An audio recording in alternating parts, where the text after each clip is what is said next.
बनी इसराइल का एक बादशाह था जिसने अपने भाई की बीवी को अपने घर में रखा हुआ था और उसके साथ गलत सरकसी करता था। जब ये बात हजरत यहया अलैहिस्सलाम को पता चली तो उसने फौरन उस बादशाह को इस बात से रोका, लेकिन उस बादशाह की बीवी हजरत यहया अलैहिस्सलाम से बहुत ज्यादा नफरत किया करती थी।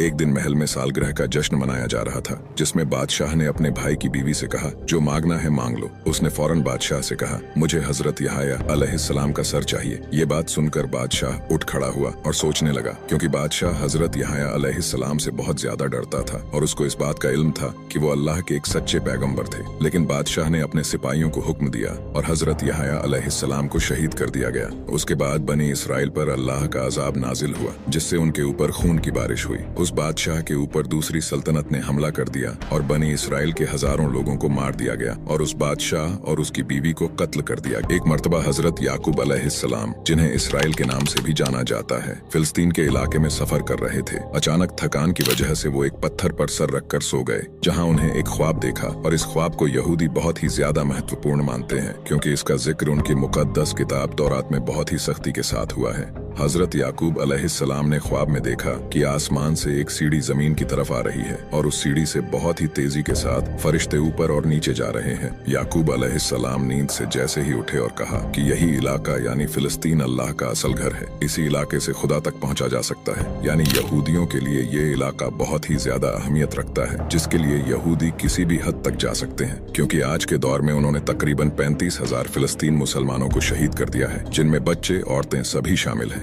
इसलिए आप लोग फिलिस्तीन के लिए ज्यादा से ज्यादा दुआ। एक मर्तबा हजरत इब्राहिम अलैहिस्सलाम ने मौत के फरिश्ते से अर्ज किया कि आप मुझे अपनी वो शक्ल दिखाएं जिसमें आप बुरे लोगों की रूह कब्ज करते हो। मलकुल मौत ने फरमाया, आप इसे बर्दाश्त नहीं कर सकते हो। हजरत इब्राहिम अलैहिस्सलाम ने कहा, मैं इसे बर्दाश्त कर सकता हूँ। इसके बाद मलकुल मौत अपनी असली शक्ल में आए, जिसका सर आसमानों पर और पैर जमीन पर थे। वो इंतहाई सिया रंग की शक्ल में मौजूद था और उसके मुंह और नाक से शोले भड़क रहे थे। हजरत इब्राहिम अलैहिस्सलाम इस मंजर को बर्दाश्त नहीं कर पाए और बेहोश होकर नीचे गिर गए। जब उन्हें होश आया तो मलकुल मौत से फरमाया, अगर गुनहगार इंसान को तुम्हारी ये शक्ल दिखाने के अलावा कोई और अजाब ना दिया जाए तो वही काफी है। फिर हजरत इब्राहिम अलैहिस्सलाम ने मौत के फरिश्ते से फरमाया, अब आप मुझे वो शक्ल दिखाए जिसमें आप नेक लोगों की रूह कब्ज करते हो। जब मलकुल मौत ने अपनी खूबसूरत शक्ल दिखाई तो हजरत इब्राहिम अलैहिस्सलाम ने कहा, नेक लोगों को इनाम के तौर पर आपकी शक्ल ही काफी है।